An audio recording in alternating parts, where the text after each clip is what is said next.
अस्सलाम वालेकुम, कैसे हैं आप सब? हम भी अल्हम्दुलिल्लाह ठीक हैं और उम्मीद करते हैं कि आप लोग भी सब ठीक-ठाक होंगे।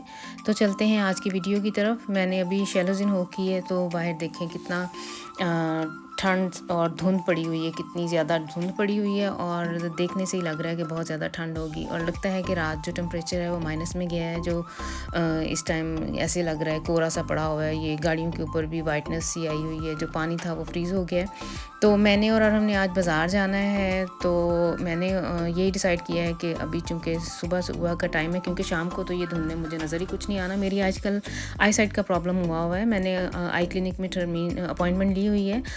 तो 22 दिसंबर की मेरी अपॉइंटमेंट है। मेरे साथ आजकल इशू ये है कि अंधेरे में मुझे ये नहीं मेरे से जज हो पाता कि जो गाड़ी है वो कितनी दूर है और ख़ासकर ऐसे धुंध पड़ी हो और अंधेरा हो तो फिर मुझे समझ नहीं आती है, इसलिए मैं अवॉइड करती हूँ रात को गाड़ी चलाना। तो इस टाइम मैं और अरहम बाज़ार जा रहे हैं। अरहम को कुछ स्कूल के लिए चीज़ें चाहिए थीं और असद के लिए भी चाहिए थी, लेकिन असद साथ नहीं आया और उसने ऐसे ही बता दिया कि फ़लाँ चीज़ पकड़ लाना। इन लोगों ने लेने हैं विक्टल के लिए तोहफ़े। इधर विक्टल जर्मनी में कुछ ऐसे है कि बच्चे अपनी क्लास में इनकी जो टीचर है वो और बच्चे मिलके विक्टल करते हैं, यानी एक दूसरे को तोहफ़े तोहफ़ देते हैं और ये सारा कुछ इन्होंने क्रिसमस की छुट्टियों से पहले करना होता है। और विक्टल का तरीका इनका ये है कि ये टीचर जो है वो सभी बच्चों के नाम लिख के तो वो ऐसे टेबल के ऊपर रख देती है और हर बच्चे ने एक-एक नाम उठाना होता है और वो नाम इन बच्चों ने सीक्रेट रखना होता है। और फिर उस जो नाम जैसे असद है उसने अपनी एक जो क्लास फेलो लड़की है उसके नाम की इसने पर्ची उठाई है, तो इसने उस लड़की के लिए चीज़ें ख़रीदनी हैं और टीचर्स सख्ती से कह के भेजती हैं कि 5 यूरो से ज़्यादा की इस तोहफ़े की जो वैल्यू है वो 5 यूरो से ज़्यादा नहीं होनी चाहिए। आपने 5 यूरो के तक बजट रख के तो ये चीज़ें लेनी हैं। और इसी तरह से अरहम ने एक लड़के के लिए चीज़ें लेनी हैं और असद ने एक लड़की के लिए। तो इन चीज़ों को ये ख़रीद के अपने यानी बच्चे अपने हिसाब से ले लेते हैं और उसको इन्होंने पैक करके अच्छी तरह से उसके ऊपर गिफ्ट पेपर लगा के तो उस बच्चे का नाम लिख के तो इन लोगों ने अपनी जो इनकी स्कूल के अंदर अलमारी है उसके अंदर रख देना होता है और वो जो टीचर है वो हर रोज़ एक नाम उठाएगी और वो उस बच्चे को दे देगी। उस बच्चे को जिसको वो तोहफ़ा मिलना है उसको ये नहीं पता होता कि ये किसने उसे दिया है। ये सारा कुछ सीक्रेट ही होता है। और कुछ टीचर्स ऐसे करती हैं कि जिस दिन छुट्टियाँ इन्हें क्रिसमस की छुट्टियाँ होनी होती हैं वो एक दिन फ़िक्स कर लेती हैं, उस दिन वो सभी बच्चों को एक ही दफ़ा तोहफ़ा दे देती हैं। लेकिन कुछ टीचर्स यानी असद की क्लास में ऐसे चल रहा है कि इसकी टीचर हर रोज़ कभी 1 या 2 बच्चों के तोहफ़े उन्हें दे देती है। और ये सारा कुछ देख के मुझे अपना भी बचपन याद आता है जब हम लोग छोटी होती थी और प्राइमरी स्कूल तक के लेवल में तो मुझे याद है कि हम लोग भी एक दूसरे को सहेलियाँ जो हैं वो तोहफ़ा दिया करती थी। जैसे चाँद रात वाले दिन मैं कितने सारे छोटे-छोटे से वो शॉपर तैयार करती थी जिसमें एक कोन मेहंदी होती थी और सेवइयों का एक पैकेट होता था और चूड़ियाँ होती थी। और जो ज़्यादा बेस्ट फ्रेंड होती थी उसके लिए मैं ज्वेलरी यानी इयररिंग्स वगैरह या कह लें कि 1-2 क्लिप वगैरह साथ रख लेती थी और जो नॉर्मल सी फ्रेंड्स होती थी उनके लिए सिर्फ मेहंदी, चूड़ियाँ और सेवइयाँ।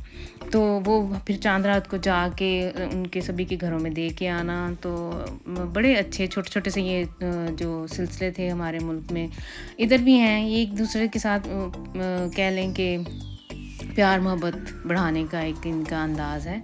तो इसी मेरी बातों के दौरान ही हम लोगों ने ये ख़रीदारी भी कर ली है और हमने जो इसलिए लेना था उसने ले लिया है और असद के लिए भी उसने जो चीज़ें चाहिए थी वो ले ली हैं। अब हम लोग उधर से फ़ारग हो के तो अब मैं डीएम पे आई हूँ। इधर से डीएम से मुझे चाहिए थी कुछ चीज़ें यानी टूथपेस्ट वगैरह ख़त्म थी, शैम्पू वगैरह लेने थे और इसके अलावा मैं जो ऑर्गेनिक हनी है वो भी मैं इधर से डीएम से ही लेती हूँ, उसका टेस्ट ज़्यादा मुझे अच्छा लगता है।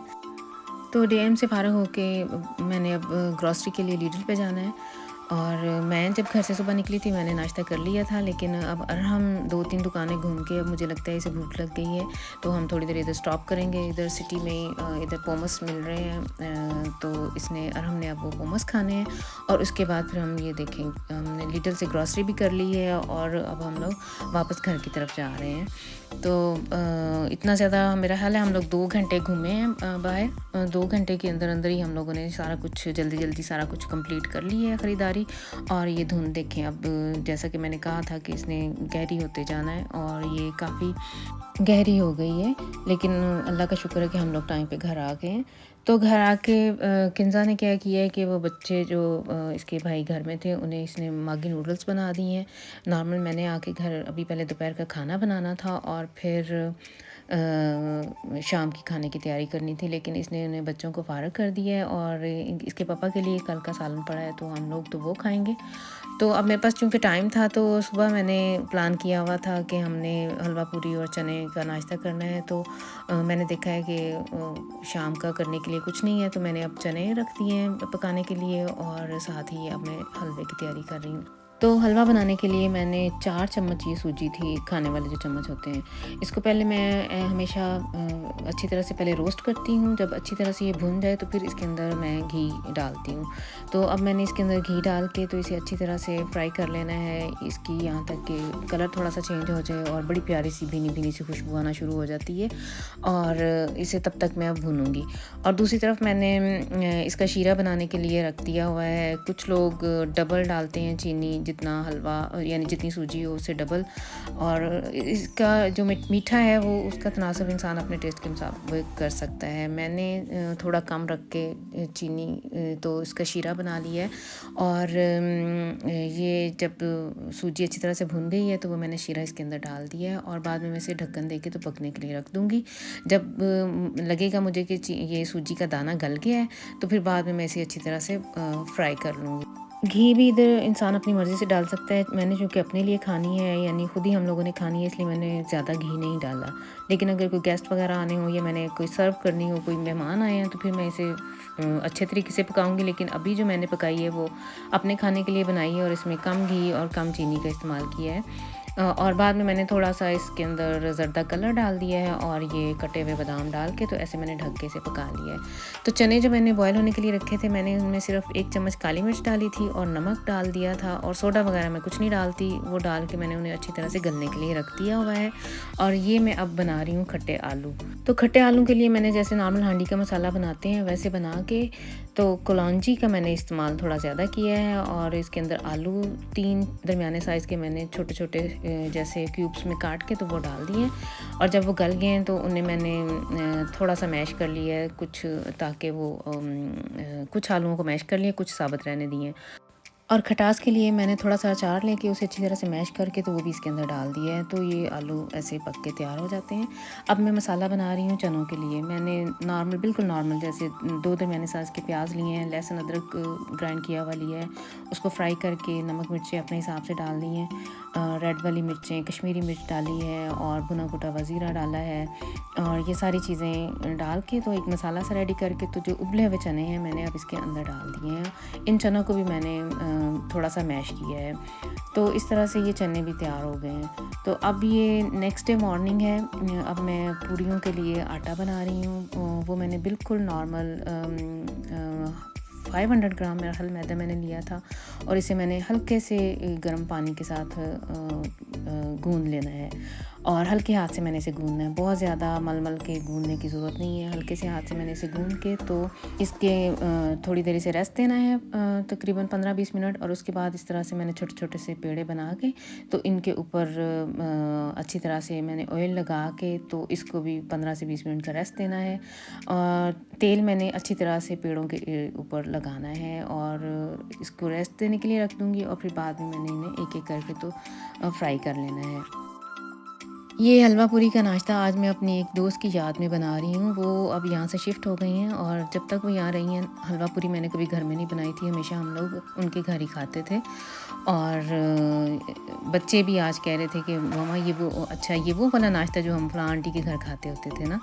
तो ये देखें, तेल जब बहुत ज़्यादा गर्म हो जाएगा, यहाँ तक कि उसमें से हल्का सा धुआं निकलना शुरू हो जाए, तो तब हमने पूरियाँ डालनी हैं और फिर एक एक करके तो इन्हें निकालते जाना है, क्योंकि ज़्यादा टाइम नहीं इन्हें लगता। तो ये देखें हमारी पूरियाँ भी बन के तैयार हो गई हैं, खट्टे आलू भी, चने भी और हलवा भी। तो मैंने टेबल लगा दिया है। ये देखें कितनी सॉफ्ट पूरियाँ बन के तैयार हुई हैं और बच्चे भी एक एक करके सब माशाल्लाह से आ गए हैं नीचे और अब हम मिलके ये नाश्ता करेंगे। तो ये था आज का हलवा पूरी का नाश्ता। आप लोग ज़रूर ट्राई कीजिएगा। बहुत मज़े की क्रिस्पी पूरियाँ बनी थी, चने भी बहुत मज़ेदार बने थे और ये खट्टे आलू भी। तो इसके साथ ही फिर अब आप लोग मुझे दें इजाज़त नेक्स्ट टाइम तक के लिए। और ये वीडियो ज़रूर एंड तक देखिएगा। इसे अगर अच्छी लगे तो इसे अपनी फैमिली में, फ्रेंड्स में शेयर कीजिएगा। और ये ट्रे हमारे साथ वालों के घर जा रही है। नेक्स्ट टाइम तक के लिए दें इजाज़त। अल्लाह हाफ़िज़।